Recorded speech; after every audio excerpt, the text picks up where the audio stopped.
Russia అధ్యక్షుడు పుతిన్ని Trump అలస్కాలో August 15th meeting అయిన తర్వాత వెంటనే పుతిన్ గారికి ట్రంప్ మాట ఇవ్వలేదు, సీజ్ ఫైర్ లేదు, డీలే డైరెక్ట్గా పీస్ డీలే డైరెక్ట్గా కుదుర్చుకుందాం అని చెప్పేసి వెంటనే జెలెన్స్కీ ఫోన్ చేసి నువ్వు అర్జెంటుగా వాషింగ్టన్ రా అన్నట్టు మాట్లాడారు.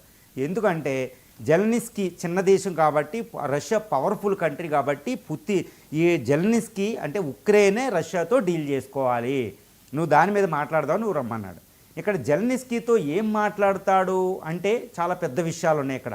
ఎందుకంటే జెలెన్స్కీతో ఇప్పుడు ట్రంప్ మీట్ అయినప్పుడు కొన్ని నెలల క్రితం ఇద్దరు తగవలాడుకున్నారు, ఒకరికొకరు వాదోపవాదాలు ఆల్టర్కేషన్ చేసుకున్నారు.